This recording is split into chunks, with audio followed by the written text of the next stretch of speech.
सुंदर मौके के लिए जो खुदा ने हम सबके जीवन में दिया है।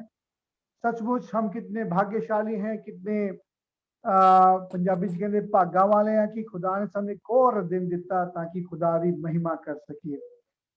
दुनिया में बहुत सारे ऐसे लोग थे जिन्होंने आज के दिन के लिए बहुत सारी योजनाएं बनाई, बहुत सारे प्लान्स बनाए। उनकी योजनाएं, उनके प्लान्स दुनिया में रह गए, लेकिन वो इस दुनिया से कूच करके चले गए। लेकिन हमें परमेश्वर को धन्यवाद देना चाहिए कि प्रभु ने एक और मौका आपके और मेरे जीवन में दिया ताकि हम प्रभु के नाम की महिमा कर सके। मैं बहुत खुश हूँ आज के कलाम को लेके, आज के उस मन्ना को लेके जो खुदा ने मुझे दिया है। और मैंने पिछले सप्ताह भी उसी के ऊपर बात किया था, हम कंटिन्यू उसी के ऊपर हम बात करेंगे। और आज हम जक्की के बारे में नहीं, परंतु 18वें अध्याय, लूका रचित समाचार उसका 18वें अध्याय में जो वर्तमाई अंधा है उसके विषय में हम थोड़ी चीजों को सीखेंगे। और पिछले सप्ताह भी मैंने थोड़ी सी बातें आपको बताया था कि यीशु मसीह जब यरीहो से होके गुजर के जा रहे होते हैं तो वो वर्तमाई अंधा जो होता है, जो जन्म से अंधा होता है, वो यीशु मसीह को पुकार के कहता है, हे दाऊद के संतान, हे दाऊद के पुत्र, मेरे पे दया कर। आइए हम परमेश्वर के कलाम से हम पढ़ेंगे लूका रचित समाचार उसका 18वां अध्याय, उसका 35 से लेके 43 तक हम वचन पढ़ेंगे। लूका रचित समाचार, gospel according to Luke chapter 18 verse 35 to 42। Hindi में रश्मि हमें पढ़ने में मदद करेंगे।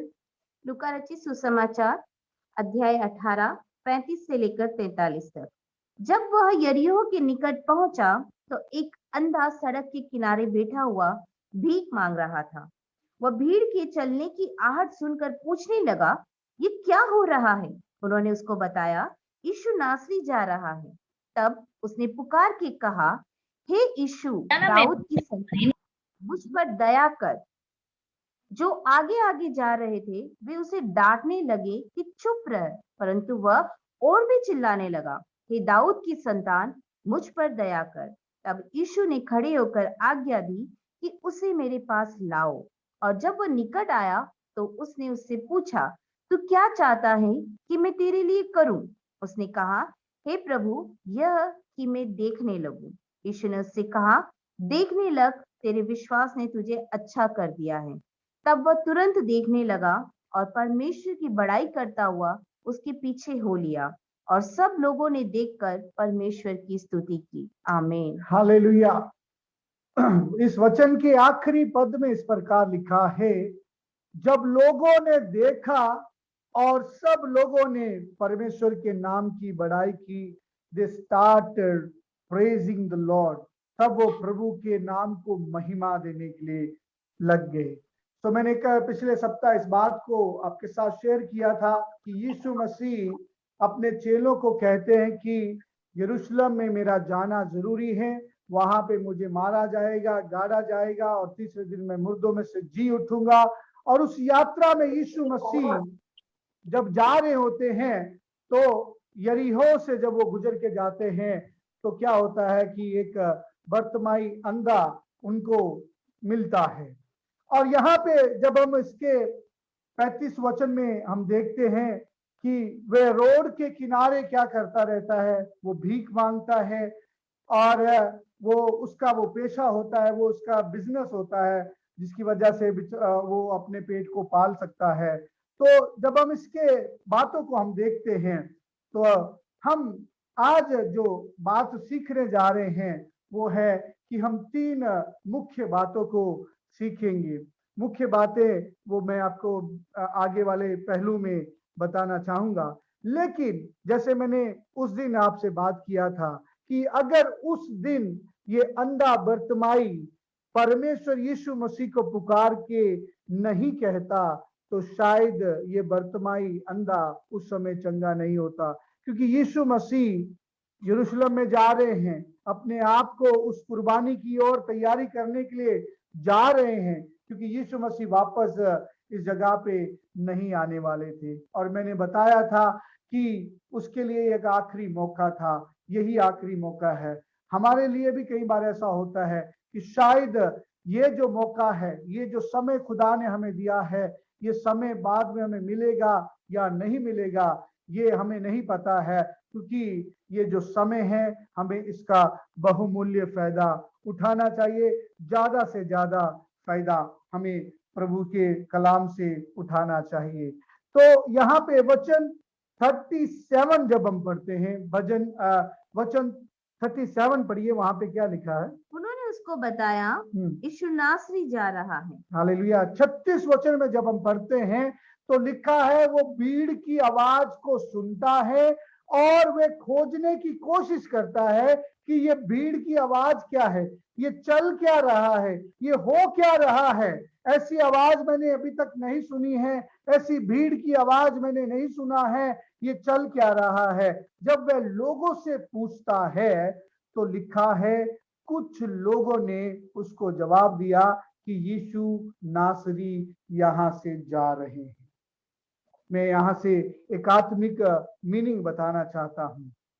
मैं जब इस वचन को देखता हूं तो मुझे उस महान आज्ञा के बारे में याद आता है जो प्रभु यीशु मसीह ने अपने चेलों को दिया, जो मत्ती रचित सुसमाचार उसके 28वें अध्याय में 18 से लेकर 20 तक जब हम पढ़ते हैं तो प्रभु यीशु मसीह ने कहा कि जाओ, जगत में जाओ, लोगों को पिता पुत्र पवित्र आत्मा के नाम से बपतिस्मा दो, जो बातें मैंने तुम्हें सिखाई हैं उन बातों को जाके तुम उनको सिखाओ। ये महान आज्ञा परमेश्वर ने अपने चेलों को दी है, अपने उन लोगों को दी है कि मेरे नाम का प्रचार दुनिया के कोने कोने तक करना है और उस दुनिया के कोने के अंत तक मैं तुम्हारे साथ हूं। मैं जब इस 37 वचन को पढ़ता हूं तो मुझे उस महान आज्ञा की और मेरा ध्यान जाता है। कैसे जाता है मैं आपको बताना चाहता हूं। ये अंधा व्यक्ति अपनी आंखों से तो देख नहीं सकता है, अपनी कानों से सुनने की कोशिश करता है कि ये क्या हो रहा है। उसने बहुत सारे लोगों को पूछा ये क्या हो रहा है, ये क्या हो रहा है, इतनी आवाज क्यों है, इतना शोर क्यों है, ऐसा शोर मैंने अभी तक नहीं सुना है। इस रास्ते में मुझे कितने वर्ष हो चुके हैं बैठे हुए, ऐसा आवाज मैंने नहीं सुना है। ऐसा हम कल्पना कर सकते हैं जब वो इंक्वायर करने की कोशिश करता है। लिखा है जब भीड़ आगे चली जाती है, जब यीशु मसीह आगे गुजर के चले जाते हैं तो कुछ व्यक्ति उसके पास खड़े होकर कहते हैं कि यीशु नासरी यहाँ पे से जा रहे हैं। हालेलुया। मेरे प्रियो, अगर ये लोग भी उन लोगों के समान, जो लोग यीशु मसीह के पीछे जा रहे हैं और इस अंधे की आवाज को अनसुना करके चले जा रहे हैं, वो पुकार पुकार के कह रहा है ये क्या हो रहा है, ऐसी आवाज क्यों है, लेकिन ये लोगों ने वहां पे रुक के उसको कहा कि यीशु नासरी यहां से जा रहे हैं। मैं क्या कहना चाहता हूं, गौर से सुनिएगा। अगर ये लोग इस अंधे व्यक्ति को यीशु नासरी के बारे में नहीं बताते तो शायद उसको पता ही नहीं चलता कि यीशु नासरी यहां से गुजर के चले गए हैं। हालेलुया। अगर ये लोग यीशु मसीह के बारे में इस अंधे व्यक्ति को नहीं बताते तो शायद इस अंधे व्यक्ति को मौका ही नहीं मिलता कि वह यीशु मसीह के साथ भेंट कर सके, यीशु मसीह के साथ मिल सके और यीशु मसीह के सामने प्रार्थना कर सके। हालेलुया। मेरे प्रियो, अगर आज आप और मैं प्रभु यीशु मसीह के ऊपर विश्वास करते हैं, अगर हम अपने आप को यीशु मसीह के पीछे चलने वाले कहते हैं, तो परमेश्वर ने हमें ये आज्ञा दी है कि जगत के कोने कोने में जाना है, हमें परमेश्वर यीशु मसीह के बारे में लोगों को बताना है, उसके उस क्रूस के महान बलिदान के बारे में, यीशु मसीह के उस महान बलिदान के बारे में, उसके पुनरुत्थान के बारे में, उसके जी उठने के बारे में, उसके चमत्कारों के बारे में हमें लोगों को बताना है। परमेश्वर का वचन इस प्रकार कहता है। हालेलुया। अगर ये व्यक्ति ये लोग इस अंधे को नहीं बताते तो शायद वह यीशु मसीह से भेंट नहीं कर पाता, शायद वो यीशु मसीह को पुकार नहीं पाता। आज भी हमारे चारों तरफ ऐसे बहुत सारे लोग हैं जो आत्मिक तौर पे अंधे हैं, जो आत्मिक तौर पे अंधे हो चुके हैं, लेकिन वे अपने जीवन में शांति को ढूंढ रहे हैं, अपने जीवन में आराम को ढूंढ रहे हैं। वे ऐसे परमेश्वर की खोज में हैं, ऐसी चीजों की खोज में हैं जो उनकी समस्या को दूर कर सकता है, जो उनकी परेशानियों को दूर कर सकता है। मेरे प्रियो, और कोई नहीं, वो परमेश्वर का पुत्र यीशु मसीह है जो उनकी समस्याओं को, उनकी परेशानियों को दूर कर सकता है। हालेलुया। उनको पता नहीं कि कौन गुजर के जा रहा है, उनको पता नहीं कि कौन आगे से जा रहा है। ये आपको पता है, ये मुझे पता है कि हमारा परमेश्वर अपनी आत्मा के द्वारा हमारे बीच में से गुजर के जाता है, उन लोगों के बीच में गुजर के जा रहा है। अगर आप और मैं नहीं बताएंगे उन लोगों को यीशु मसीह के बारे में, तो शायद वो मौका उनको नहीं मिल पाएगा। हालेलुया। मेरे प्रियो, प्रभु यीशु मसीह ने यह सौभाग्य आपको और मुझे दिया है ताकि हम परमेश्वर के नाम का सुसमाचार प्रचार करें। हालेलुया। परमेश्वर के वचन में लिखा है, एक समय था कि हम परमेश्वर से बहुत दूर थे, लेकिन उसने अपने पुत्र यीशु मसीह के द्वारा हमारा मेल मिलाप करवाया है, और उस मेल मिलाप की सेवकाई आपके कंधे के ऊपर और मेरे कंधों के ऊपर परमेश्वर ने डाल दी है। आइए, हमें परमेश्वर ने वो आज्ञा दी है, उस महान आज्ञा को हम लेके उन लोगों तक जाएं, उन लोगों तक पहुंचे जो यीशु मसीह की खोज में हैं, जो सच्चाई की खोज में हैं, जो अपनी चंगाई की खोज में हैं। हालेलुया। लेकिन यहाँ पे एक और भी लोग हैं। जब हम इसका वचन 39वां पढ़ते हैं, 39 वर्ष पढ़े, वहां पे क्या लिखा है? जो आगे आगे जा रहे थे, जो आगे आगे जा रहे थे, वे उसे डांटने लगे, वे उससे डांटने लगे कि चुप रह, कि चुप रहे, परंतु वह और भी चिल्लाने लगा। लेकिन वो चुप नहीं रहा और चिल्लाने लग गया। हालेलुया। मैं यहाँ पे आपको एक आत्मिक बात बताना चाहता हूँ, एक ऐसी बात बताना चाहता हूँ जो खुदा ने मुझे सिखाई है, वो मैं आपको सिखाता हूँ। यहाँ पे दो प्रकार के लोग हैं, गौर से सुनिए। यहाँ पे दो प्रकार के लोग हैं। एक ऐसे लोग हैं जो इस अंधे व्यक्ति को यीशु मसीह के बारे में बता रहे हैं, कुछ ऐसे लोग भी हैं जो इस अंधे व्यक्ति को डांट रहे हैं। हालेलुया। क्यों डांट रहे हैं? क्योंकि वे व्यक्ति, ये अंधा व्यक्ति यीशु मसीह को जोर जोर से चिल्ला चिल्ला के बोल रहा है, हे दाऊद के पुत्र, मेरे ऊपर दया कर। और लिखा है ये उसको डांट रहे हैं। हालेलुया। मैं आपको एक बात बोलना चाहता हूं, जब आप एक निर्णय ले लेते हैं कि मैं प्रभु यीशु मसीह के पीछे चलूंगा, जब आप निर्णय ले लेते हैं कि मैं अपने परमेश्वर यीशु मसीह को अपना उद्धार करता करके ग्रहण करूंगा, जब आप इस निर्णय को ले लेते हैं कि मेरी जिंदगी में मेरा खुदा प्रभु यीशु मसीह मेरी पहल है और कोई भी वस्तु मेरे लिए कुछ खास नहीं रखती, अगर आप इस निर्णय को लेते हैं तो दुनिया में दो तरीके के लोग होते हैं, जो आपको सपोर्ट करते हैं और कुछ लोग होते हैं जो आपके विरोध में हो जाते हैं। हालेलुया। जब आप निर्णय लेते हैं कि मैं यीशु के पीछे चलूंगा, तो दो प्रकार के लोगों का सामना आपको करना पड़ता है।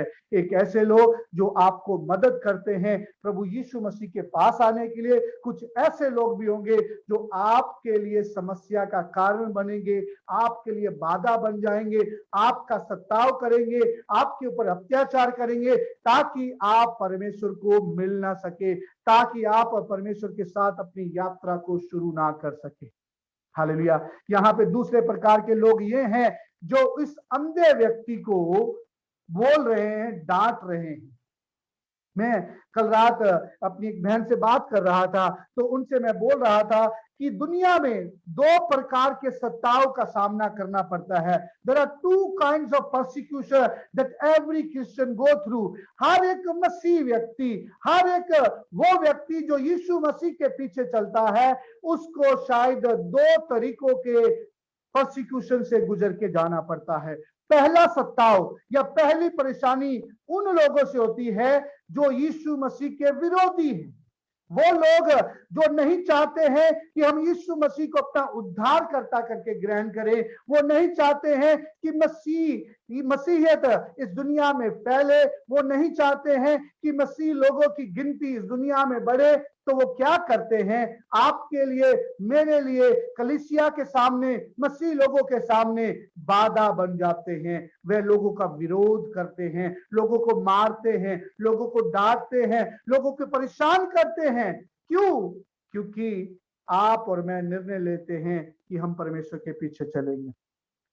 ये तो हो गया बाहरी लोग जो मसीह को नहीं जानते हैं, जो मसीह के विरोधी हैं, वे लोगों के बारे में हैं। लेकिन कुछ ऐसे भी लोग होते हैं जो हमारे परिवारों के अंदर, हमारे घरों के अंदर हमें सत्ताओं का सामना करना पड़ता है। कलीसिया के अंदर जब आप नए नए विश्वास में आते हैं, परमेश्वर अपने वरदानों से आपको और मुझे भर देता है। और दुनिया, हमारी कलीसिया में ऐसे भी लोग होते हैं जो बहुत पुराने होते हैं, लेकिन उनको वो आशीष, वो कुवत नहीं मिलती है, लेकिन प्रभु ने आपको और हमें देता है। तो जब हम उन स्पिरिचुअल फ्रूट्स को या स्पिरिचुअल गिफ्ट को प्रैक्टिस करते हैं, अनुभव करते हैं, तो उनको अच्छा नहीं लगता है।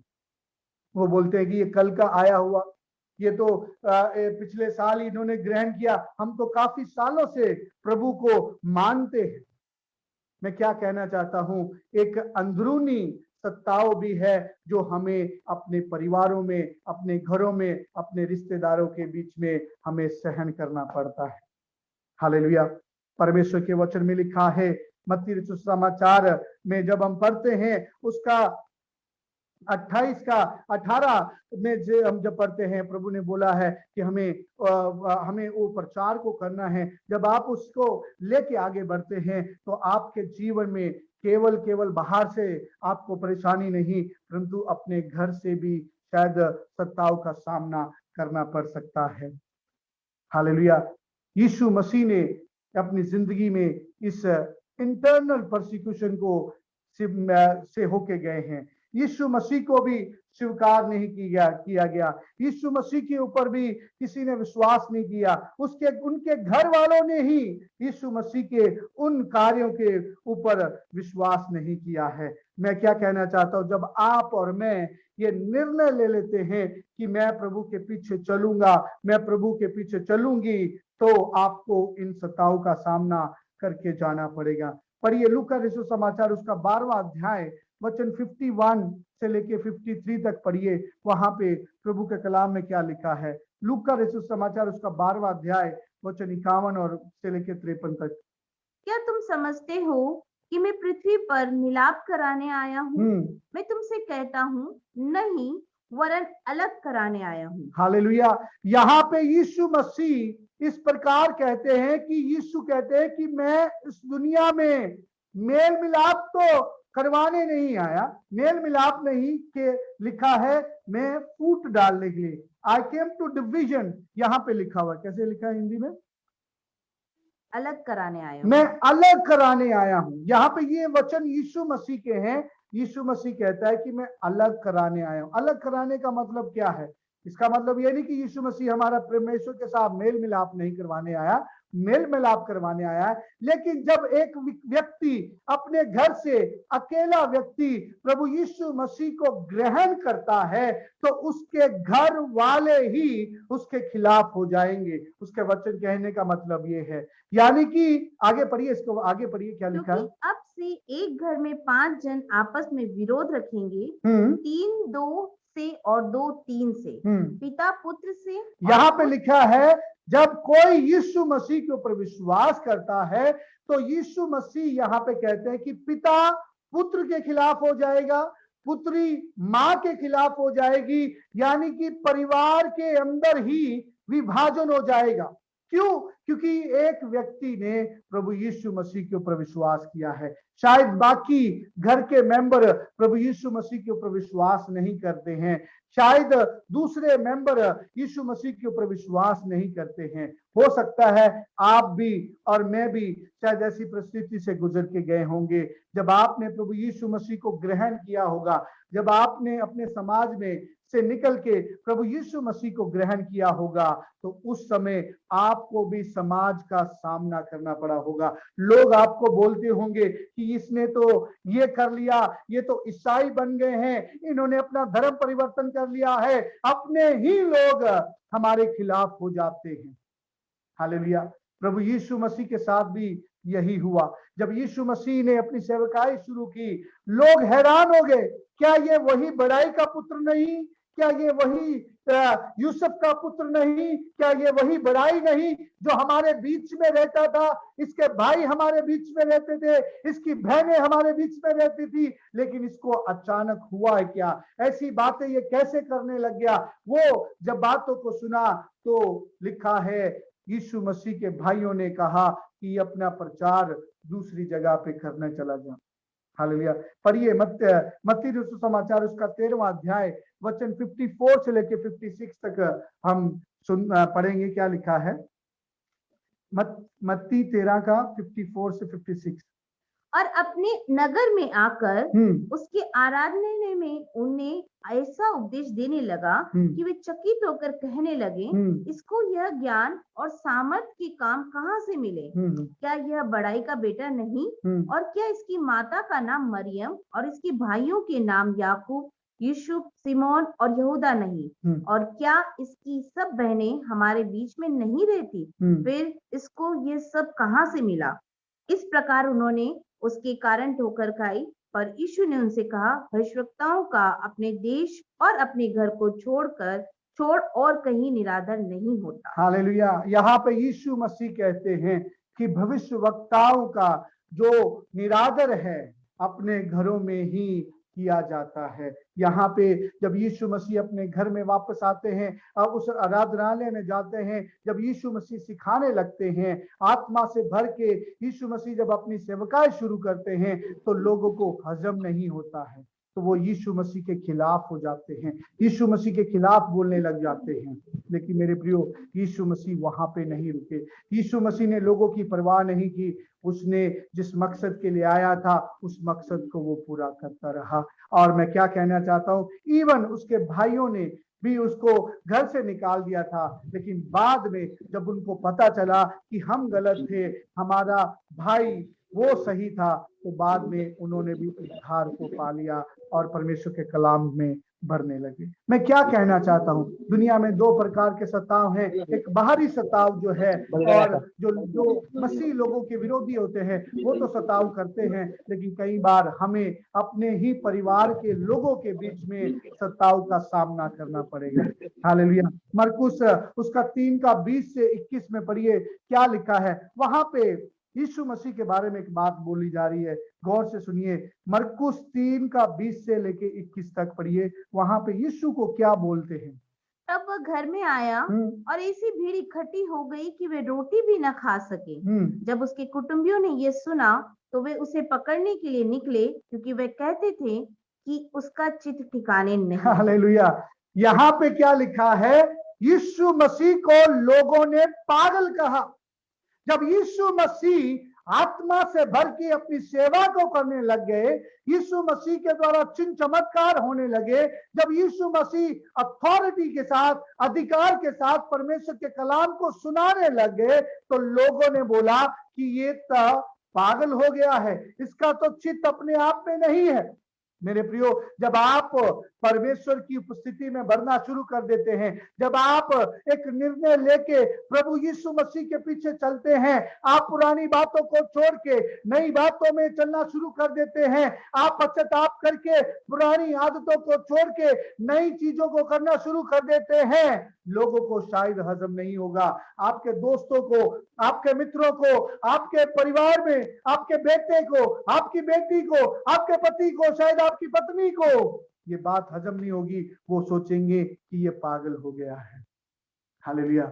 मेरे प्रियो, हम पागल नहीं, परमेश्वर की उस आत्मा के द्वारा अधिकार जो दिया गया है, उसके द्वारा जब हम परमेश्वर के पीछे चलते हैं तो हमारे जीवन में ऐसे बदलाव आते हैं। मैं क्या कहना चाहता हूँ, फिर वही बात बोलना चाहता हूँ, जब आप विश्वास करेंगे, जब आप निर्णय लेंगे, हो सकता है कि आपके घर वाले, हो सकता है कि आपके खिलाफ हो जाए।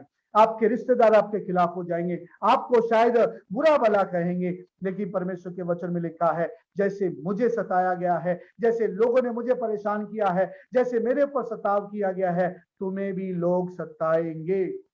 हालेलुया। यहाँ पे उस अंधे बर्तमाई ने जोर जोर से चिल्लाना शुरू किया, तो लोगों ने उसको डांटना शुरू कर दिया, मत तंग कर, मत परेशान कर, चुप कर जा। लेकिन लिखा है वो चुप नहीं, और जोर से चिल्लाने लग गया।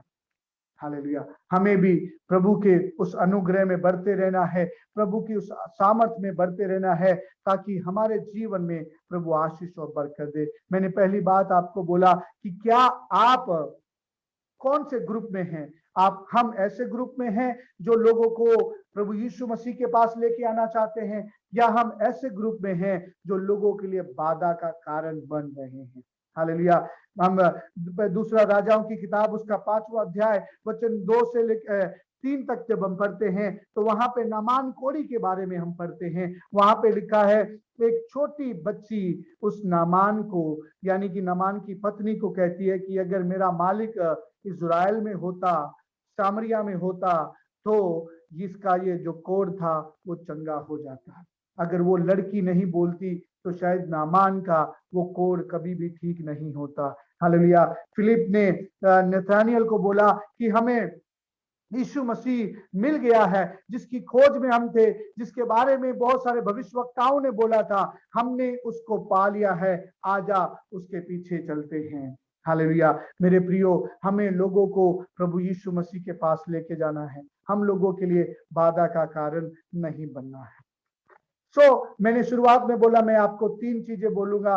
तो पहली चीज ये है कि ये व्यक्ति जो अंधा है, उसने एक सही चीज परमेश्वर से मांगी। ही आस्क्ड द राइट थिंग। उसने प्रभु से एक सही चीज मांगी। वो सही चीज क्या थी? वो कहता है कि प्रभु, हे दाऊद के पुत्र, मेरे ऊपर दया कर। हालेलुया। इसको क्या चाहिए? इसको चंगाई चाहिए, लेकिन उसने प्रार्थना क्या किया? प्रभु, मेरे ऊपर दया कर। हालेलुया। आज हम अपने पापों को छोड़ हम अपनी चंगाई के पीछे भागने की कोशिश करते हैं। जो हमें सबसे पहले चाहिए उसको हम नहीं मांगते हैं। हमें सबसे पहले क्या चाहिए? हमें हमारे पापों से माफी चाहिए। हमें प्रभु को बोलना है, प्रभु मैं पापी हूं, मैंने जीवन में पाप है और मुझे दया से शुद्ध कर दे। इस अंधे व्यक्ति ने उस यीशु मसीह से कहा कि मेरे ऊपर दया कर। हालेलुया। मत्ती रचित सुसमाचार उसका 16वां अध्याय उसके 26 वचन में इस प्रकार लिखा है कि दुनिया का धन हम जितना मर्जी इकट्ठा कर लें, अगर हम अपने जीवन को नहीं बचा पाए तो उसका कोई फायदा नहीं है। हालेलुया। मेरे प्रियो, हमें प्रभु के अनुग्रह के लिए प्रार्थना करनी है, प्रभु की दया के लिए हमें प्रार्थना करनी है कि प्रभु मेरे जीवन में आपकी दया होनी चाहिए, आपकी दया मेरे जीवन में कीजिए। तो उन्होंने, इस व्यक्ति ने सबसे पहली चीज जो मांगी थी वो दया मांगी, यानी ही आस्क्ड द राइट थिंग। उसने एक सही चीज मांगी। दूसरी बात, सही चीज किससे मांगी? सही व्यक्ति से मांगी। He asked the right thing from the right person. उसने सही चीज सही व्यक्ति से मांगी, यानी कि हमारे पापों की मुक्ति अगर हमारे ऊपर, पापों के ऊपर हमारे दया कर सकता है तो वो केवल हमारा परमेश्वर ही है। प्रभु यीशु मसीह ही है जो हमारे पापों से हमें निजात दे सकता है। वो यीशु मसीह है जो हमारी समस्या से हमें निजात दे सकता है। वो यीशु मसीह है जो हमें उद्धार दे सकता है, क्योंकि परमेश्वर के वचन में लिखा है, प्रेरितों की पुस्तक उसके में जब हम पढ़ते हैं, 4थे अध्याय में जब हम पढ़ते हैं, एक्ट चैप्टर 4 में जब हम पढ़ते हैं, वहां पे लिखा है, स्वर्ग के नीचे धरती के ऊपर लोगों के बीच में सिर्फ एक ही नाम दिया गया है जिसके द्वारा आपका और मेरा उद्धार है, जिसके द्वारा आपके और मेरे पापों की माफी है। वो केवल यीशु मसीह का नाम है जिसके द्वारा हमारे माफ किया जाए। हालेलुया। इस अंधे व्यक्ति ने सही चीज मांगी, सही व्यक्ति से मांगी।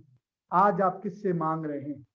आज आपका ध्यान किसके ऊपर है? आपका ध्यान किसके ऊपर है? आप मांग तो रहे हैं, लेकिन आप किस व्यक्ति से मांग रहे हैं? हालेलुया। उस काना के विवाह में जब मैं खत्म होगी तो मरियम को पता था कि किस व्यक्ति के पास जाना है, कौन इनकी जरूरत को पूरा कर सकता है, कौन इनकी कमी को पूरा कर सकता है, कौन इनके दुख को खुशी में बदल सकता है, कौन इनके आंसुओं को खुशी में बदल सकता है। उस मरियम को पता था, माता मरियम को पता था कि वो केवल केवल यीशु मसीह ही है। हालेलुया। मेरे प्रियो, आपके और मेरे बीच में बहुत सारे ऐसे लोग हैं जिनके पास सुख नहीं है, जिनके पास वो आंसू है, जिनके पास वो समस्या है, परेशानी है। ये आपको पता है, ये मुझे पता है, उनके लिए राइट पर्सन कौन है, उनके लिए सही व्यक्ति कौन है। आइए हम उस सही व्यक्ति के बारे में उन लोगों को बताएं, यीशु मसीह के बारे में उनको बताएं, ताकि वे सही व्यक्ति के पास पहुंच सके। तीसरी बात, उसने सही चीज मांगी, उसने ही asked the right thing to the right person, लिखा है ऑन द राइट टाइम। उसने सही समय पे उसने उस चीज को मांगा है। हालेलुया। मैंने शुरुआत में भी बोला, अगर वो सही समय पे चिल्लाता नहीं, अगर उस समय वो पुकार के यीशु को नहीं बुलाता, तो शायद यीशु मसीह वहां से गुजर के चले जाते हैं। क्या आपके पास वो सही समय है मांगने का? क्या आपके पास ये सही समय है क्या?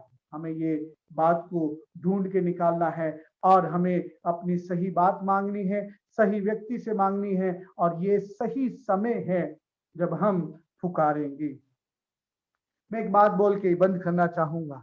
जब आप पुकारेंगे, जब आप यीशु को पुकारेंगे, तो यहाँ पे जब उसने पुकारा, लिखा है यीशु वहां पे रुक गए, यीशु रुक गए। हालेलुया।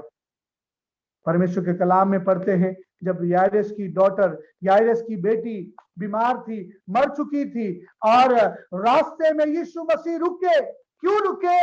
उस 12 साल की जो औरत लहू बहने से परेशान थी, उसको चंगा करने के लिए यीशु मसीह वहां पे रुके।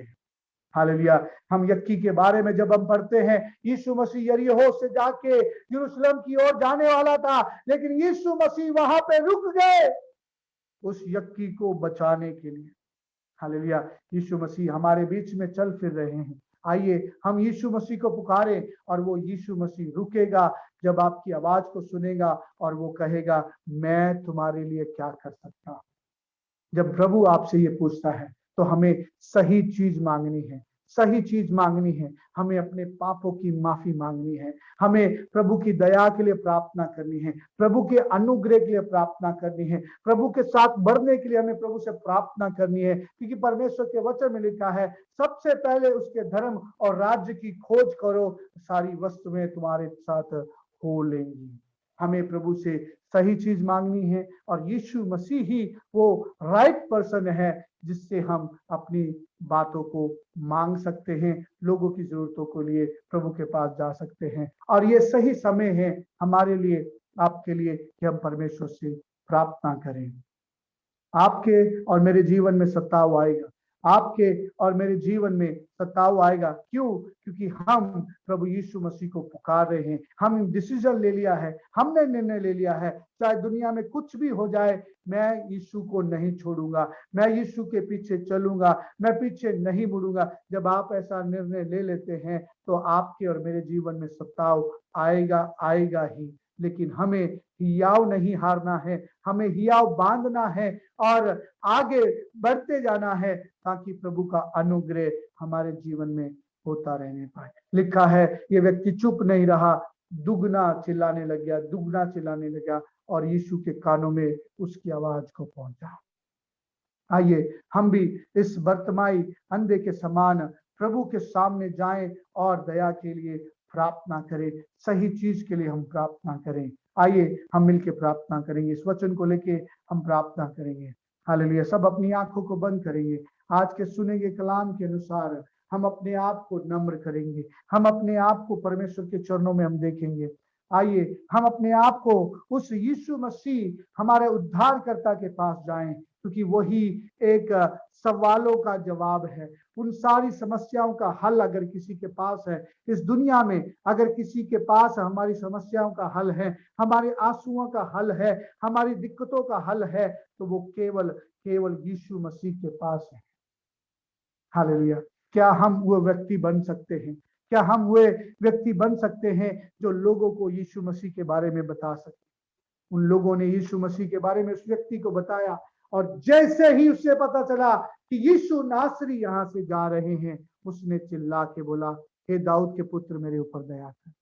वो सेवकाई प्रभु ने आपको और मुझे दिया, वो जिम्मेदारी आपको और मुझे दिया है। एज ए मसीह होने के नाते, एज ए उसके चेले होने के नाते प्रभु ने वो जिम्मेदारी आपके और मेरे ऊपर दी है, ताकि हम लोगों को यीशु के बारे में, यीशु की क्रूस के बारे में, यीशु के सुसमाचार के बारे में हम लोगों को बता सके, ताकि वे भी हमारे साथ मिलके प्रभु के नाम की महिमा कर सके। अनुग्रहकारी खुदावंत प्रभु जी, हम धन्यवाद देते हैं इस सुंदर मौके के लिए, हम धन्यवाद देते हैं प्रभु जी। इस सुंदर कलाम के लिए हम आपका धन्यवाद देते हैं प्रभु जी। पिता परमेश्वर, जब हम निर्णय लेते हैं तेरे पीछे चलने का, ना केवल हमें बाहर से लोग सताव करेंगे, हमारे परिवार वाले भी शायद हमारे खिलाफ उठ खड़े होंगे। हमारे रिश्तेदार, हमारे भाई, हमारे बच्चे, हमारे बीवी, हमारा पति शायद हमारे खिलाफ उठ खड़े होंगे इस निर्णय को लेके कि हमने यीशु मसीह को उद्धारकर्ता करके ग्रहण किया।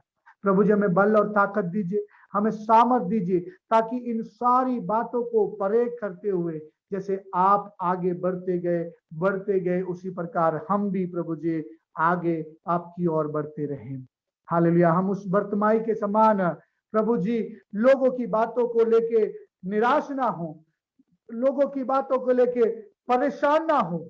अगर लोग हमारे बाधा बनते हैं, उन लोगों की बाधाओं को क्रॉस करके प्रभु जी आपके पास पहुंचने के लिए हमें मदद और सहायता कीजिए। प्रभु जी, हम ऐसे लोग बनना चाहते हैं जो आपके सुसमाचार का प्रचार दूसरे लोगों को बताए, जो आपके उद्धार का प्रचार लोगों को बताए, वह आपके बारे में, आपके कार्यों के बारे में हम दूसरे लोगों को बताने वाले बन जाएं। प्रभु जी, ऐसा अनुग्रह हम सबके जीवन में दें।